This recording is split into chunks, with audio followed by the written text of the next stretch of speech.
1857 میں پورے طور پر غالب ہو گیا اور اس نے اعلان کر دیا، انگریز کے وزیر تعلیم لارڈ میکالے نے اعلان کر دیا کہ اب سارے ہندوستان پر ہماری حکومت ہے، ہمارا جھنڈا پورے ہندوستان میں لہرا رہا ہے، تو اب پورے ہندوستان میں دین عیسائیت بھی پورے ہندوستان کے اندر قائم ہو جائے اور پورے ہندوستان کو عیسائی بنا لینا۔ دوستو، اور بھی بڑے سارے مظالم تھے، مسجدوں کو شہید کرنا، علماء کو پھانسی دینا۔ انہوں نے صرف مسلمانوں کو ختم کرنے کا ارادہ نہیں کیا تھا بلکہ اسلام کو ختم کرنے کا ارادہ کیا۔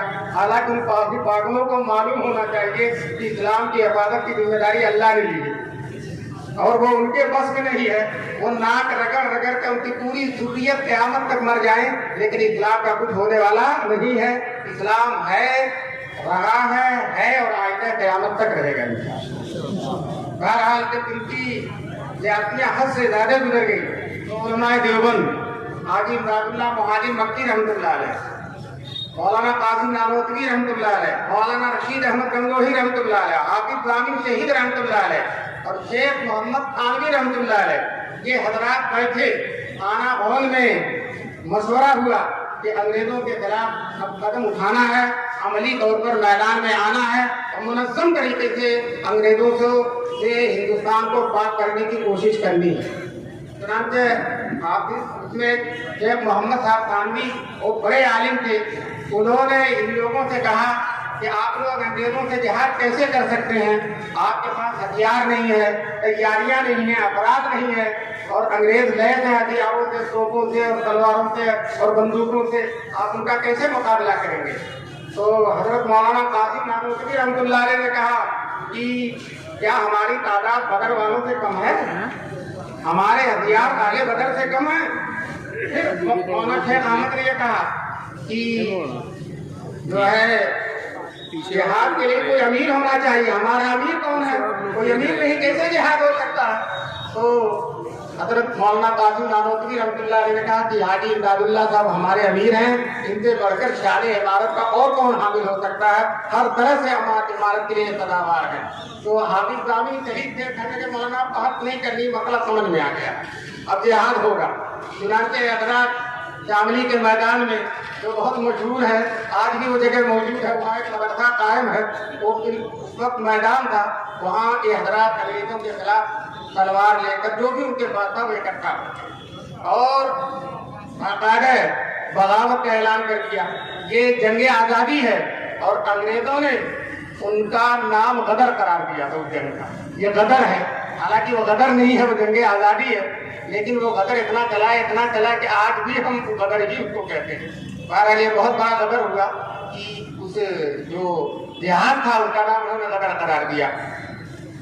جنگ شروع ہو گئی، انگریز پوری فوج کے ساتھ آ گیا اور یہ بزرگان دین مولانا قاسم نانوتوی دبلے پتلے کمزور بیمار تلوار لے کر میدان جنگ میں اتر آتے ہیں اور بہادری کے ساتھ لڑتے ہیں۔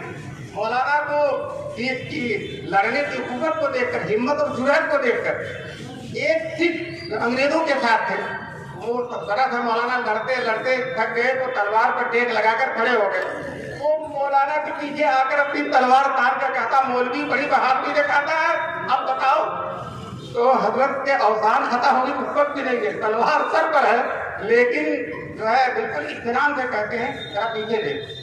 اب وہ پیچھے دیکھنے لگا، مولانا نے مڑ کر اس پر حملہ کر دیا اور ان کو ڈکلیئر کر دیا اور اس میں مولانا قاسم نانوتوی رحمۃ اللہ علیہ کو گولی بھی لگی، کن پٹی میں گولی بھی لگی اور بعد میں اس کے اثرات بالکل ظاہر نہیں ہوئی، اللہ تبارک تعالیٰ نے حفاظت فرمائی۔ اسی میں حافظ ضامن صاحب جو سب سے پیش بڑے جوشیلے تھے وہ شہید بھی ہو گئے۔ انہیں معلوم تھا کہ مجھے شہید ہونا ہے، نیا کپڑا پہن کر آئے تھے، سرما لگا کر آئے تھے، نیا جوتا پہن کر آئے تھے کہ آج اللہ کے یہاں جانا ہے، آج اللہ کے یہاں جانا، جامع شہادت نوٹ کرنا ہے۔ چنانچہ جب شہید ہو گئے تو کسی نے کہا تھا بوڑھے آج یہ گانا گا رہی ہیں خلد میں، پیر کے دن پیر خلد میں آ گئے، پیر کے دن ہمارے پیر جنت میں آ گئے، یہ بوڑھے گانا گا رہی ہیں۔ بہرحال یہ جنگ چلتی رہی لیکن اس میں بظاہر ان علماء کو ناکامی ہو گئی अल्लाह की कुदरत थी। अभी थोड़ा अल्लाह ताला और मुजाहिदा लेना चाहते थे और भी कारनामे लोगों के, मतलब उसी वक्त अगर कामयाबी हो जाती तो शेखुल हिंद के कारनामे, शेखुल इस्लाम के कारनामे कहाँ काम में आते। बहरहाल अल्लाह की हिकमत और मसलहत थी। उसके बाद अंग्रेजों ने ये जितने लोग थे सब पर फांसी का वारंट कर दिया, गिरफ्तारी। चुनांचे मौलाना कासिम नानोतवी पर भी, मौलाना रशीद अहमद गंगोही पर भी, हाजी इमदादुल्लाह मुहाजिर मक्की पर भी। हाजी साहब तो हिजरत करके मदीने चले गए, मक्के चले गए। मौलाना कासिम नानोतवी यहीं रहे, इसी देवबंद में, कभी इस गांव में कभी उस गांव में, कहीं जाते नहीं थे। लोगों ने कहा हजरत आप छुप जाइए, आपका वजूद बहुत कीमती है। अगर आप अंग्रेज ने आपको गिरफ्तार कर लिया, आपको फांसी दे देगा, आप अपनी मुराद पर पहुंच जाएंगे, लेकिन खुदारा हमको अपने वजूद से, अपने पैदान से महरूम न कीजिए, हमारी खातिर से आप छुप जाइए। लोगों ने बहुत इसरार किया तो देवबंद के एक मकान में ऊपर वाले हिस्से में छुपे रहे। 3 दिन तक छुपने के बाद ऊपर से कहते हैं औरतों पर्दा कर लो, मैं बाहर जा रहा। सुनांचे बाहर निकल आए। लोगों ने कहा कि अभी वारंट बाकी है और फौज तलाश कर रही है, सीआईडी आपकी तरफ लगे हुए हैं और आप बाहर निकल आए। कहने लगे दारे दौर में हिजरत के दिन रसूल पाक सल्लल्लाहु अलैहि वसल्लम ने 3 दिन दूर छुपे थे, वो सुन्नत अदा करते। बताओ छुपने में भी सुन्नत पेश नजर है।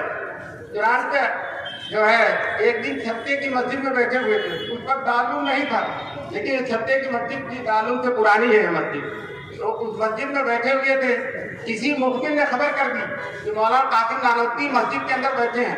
पूरी फौज ने आकर चारों तरफ से मस्जिद को घेर लिया। मुखबिर ने सही खबर दी थी, हजरत तो अंदाज चल गया कि मुझे घेर लिया गया, लेकिन दानाई देखिए, जीरती देखिए, ईमानी फरासत देखिए, वो अपनी जगह से हटकर जगह बैठ गए, जहाँ बैठे थे वहाँ पर दूसरी जगह बैठ गए और सर झुका कर तस्वीर पढ़ रहे। और अंग्रेज फौज मस्जिद के अंदर है इत्मीनान से, तो उस फौजी के, उस अफसर के हाशिए ख्याल में भी नहीं आया यही मौलाना कासिम होंगे। इसलिए कि मुजरिम जिसको गिरफ्तार किया जा रहा है, गिरफ्तारी के लिए घेर लिया गया है, वो तो घबराया होगा और बड़े इत्मीनान से पढ़ रहे। मौलाना ही से पूछता है मौलाना कासिम नानोतवी कहाँ है, तो हजरत इत्मीनान से कहते यही बैठे थे, देख लीजिए कहाँ चले गए, यही बैठे थे, देख लीजिए कहाँ चले गए। फिर उसके बाद हजरत बाहर निकल आए। शायद बाहर के फौज जो थे उन्होंने समझा कि इस आदमी को अफसर ने बाहर भेज दिया, अफसर ने भगा दिया। चुनांचे बाद में लोगों को पता चला वही मौलाना कासिम नानोतवी है।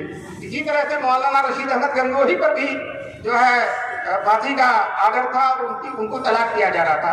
हजरत गिरफ्तार हो गए। मौलाना कासिम तो गिरफ्तारी से बच गया, लेकिन हजरत गंगोही गिरफ्तार हो गए। वो कहते थे मुझे शुरू में थोड़ा सा तरद्दुद था कि इतिहाद है कि नहीं है, इसलिए मुझे 6 महीने की सजा मिली।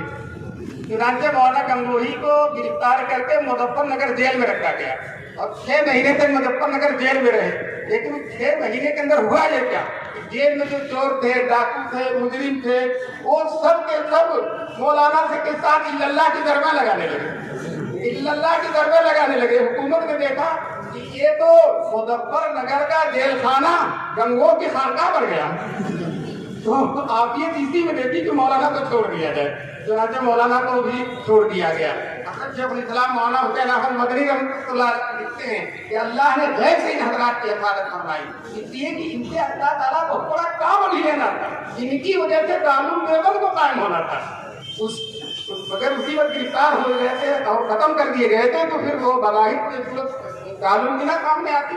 तो इनसे दारुल देवबंद को फिर कहा कि इन्हीं की तरबियत से शेखुद्दीन जैसे शेर को पैदा होना था। मैं कहता हूँ कि वो हजरत मदनी ने शेखुल हिंद के बारे में लिखा, मैं कहता हूँ कि उन्हीं हजरात की तरबियत से हजरत मदनी जैसे भी शेर को पैदा हो। वो भी शेर है बहादुर हमारा। जब शेखुल हिंद का जमाना आया और दारुल देवबंद में सदर मुदर्रिस हैं, शेखुल हदीस हैं, लेकिन वो जो उस्ताद की सोहबत से आज़ादी का जो रंग चढ़ा हुआ है, अंग्रेजों की मुखालफत का जो रंग चढ़ा हुआ है, वो रंग दिन ब दिन चढ़ता चला जा रहा है और वो हजरत को अपनी मंजिल की तरफ खींचता हुआ चला जा रहा है। जनाबे हजरत शेखुल हिंद को अंग्रेजों से इतनी वो इतनी नफरत थी, क्योंकि अंग्रेज मुसलमानों का दुश्मन नहीं, इस्लाम का दुश्मन था, हक़ानियत का दुश्मन था। तो मिस्टर क्लिंटन जो यूपी का गवर्नर है, वो कहता है कि मौलाना महमूद हसन को हमसे इतनी नफरत है कि अगर इनको जला दिया जाए तो इनकी राख उधर से नहीं उड़ेगी जिधर कोई अंग्रेज पड़ा होगा। खुद अंग्रेज कह रहा है। अगर जब माल्टा से वापस आए तो शागिर्द लोग बैठे हुए थे, कुछ अंग्रेजों की मजम्मत और उनके बुरे कारनामों का, बुरे कामों का तذکرہ चल रहा था। तो एक शागिर्द ने बतौर लतीफा कहा, अंग्रेजों की हर चीज खराब, हजरत कोई चीज तो अच्छी होगी। तो शेखुल हिंद मदाहिया अंदाज में कहते हैं, इनका कबाब बहुत अच्छा होगा। बहरहाल अभी मौलाना ने रेशमी रुमाल का तذکرہ किया, थोड़ा सा रेशमी रुमाल के बारे में बतलाऊं। शेखुल हिंद रहमतुल्लाह अलैह को जब ये एहसास हो गया कि अब पढ़ने पढ़ाने का वक्त नहीं है, अब मैदान में उतरने का वक्त है, तो यहाँ से जाने लगे। लोगों ने कहा, हजरत बुखारी कौन पढ़ाएगा, दारुल देवबंद की सदारत कौन करेगा? तो हजरत शेखुल हिंद ने कहा मौलाना अनवर साहब है, ये बुखारी पढ़ा लेंगे, और जो है बुखारी पढ़ाने वाले बहुत से आ जाएंगे, लेकिन जो काम करना है उसे अब करना है। चुनांचे वहाँ हिजरत करके मदीने चले गए, और बलार क्या था, मंसूबा किया था कि अफगानियों को तैयार करना है और तुर्कों को तैयार करना है। चुनांचे अफगानियों को तैयार करने के लिए अपने इंतहाई मोतमद शागिर्द मौलाना उबैदुल्लाह सिंधी को अफगानिस्तान भेजा, काबुल भेजा, और वो जाते वक्त तुमसे नहीं बताया, कहा जब वहां पहुंचोगे तो तुमको काम मालूम हो जाएगा। दोस्तों, इतने इताअतगुजार शागिर्द थे। मौलाना उबैदुल्लाह कहते मुझे कुछ नहीं मालूम था, बस इतना था कि मुझे काबुल जाना। मैं किसी तरह से वहां चला गया और 6 साल तक रहा। वहां जाकर मालूम हुआ कि शेखुल हिंद मुझसे बहुत बड़ा काम लेना चाहते। मुझे अपनी किस्मत का नाश हो रहा था, जाते वक्त तो तकद्दुर सा हो रहा था, लेकिन अब यहाँ पहुंचकर मालूम हुआ कि मुझसे क्या काम लेना है, तो मुझे अपनी किस्मत पर बहुत नाश था कि शेखुल हिंद जैसे वतन हुर्रियत ने मुझको अपना मोतमद बनाया।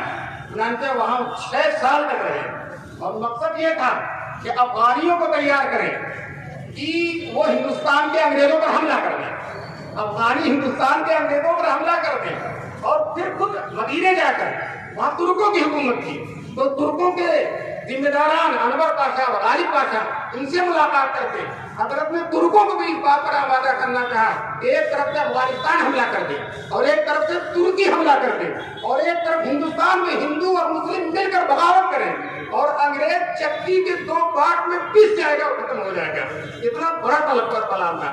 तहरीके खिलाफत के मुसन्निफ काजी अली अब्बासी लिखते हैं कि मदरसे में बैठे वाला, लेकिन इतनी ऊंची नजर है, कहते हैं बरात अर्श निगाहों में और खाक नसीब, आसमान की बुलंदी निगाहों में और मिट्टी में बैठे हुए हैं।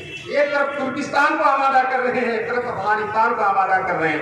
काजी अब्बासी ने अल्लामा इकबाल का शेर शेखुल हिंद पर फिट किया, और मैं कहता हूँ कि अल्लामा इकबाल का ये शेर, अल्लामा इकबाल के शेर कहने के बाद से किसी पर इतना फिट नहीं होगा जितना शेखुल हिंद पर। वो कहते हैं, जहाँ पानी से है दुश्वार तर कारे जहाँ बीनी, जहाँ पानी से है दुश्वार तर कारे जहाँ बीनी, जिगर खून हो तो चश्मे दिल में होती है नजर पैदा, जिगर खून हो तो चश्मे दिल में होती है नजर पैदा। फिर कहते हैं, हजारों साल नरगिस अपनी बेनूरी पर होती है, हजारों साल नरगिस अपनी बेनूरी पर होती है, बड़ी मुश्किल से होता है चमन में दीदवर पैदा। ये दीदवर शेखुल हिंद है। दोस्तों, वो प्रोग्राम नाकाम हुआ, और जो है वो तहरीक रेशमी रुमाल जो है वो पकड़ी गई। हालांकि ये रेशमी रुमाल ये हमारे बुजुर्गों के नाम की तहरीक नहीं है, ये अंग्रेज पीआईबीओ ने, हालांकि हमारी तहरीक का एक छोटा सा हिस्सा है रेशमी रुमाल। वो ये है कि मौलाना उबैदुल्लाह सिंधी ने अपने काबुल के कारनामों को और यहाँ जो जरूरतें हैं, आगे जो कुछ अब तक हुआ है, उसकी तफसील शेखुल हिंद के बाद मदीना भेजना चाहा, और एक साहब को जिम्मेदार बनाया कि आप जाइए हाजी साहब रहीम को, हाजी रहीम को दीजिए, वो मदीने जाकर तफसीलात अपने हाथ में शेखुल हिंद को दे देंगे। लेकिन रास्ते में वो वक्त सीआईडी को लग गया, और सीआईडी ने उसको पकड़ लिया। इसी बिना पर शेखुल हिंद को भी गिरफ्तार किया गया। तो जो है इसका नाम उन्होंने रख दिया तहरीक रेशमी रुमाल।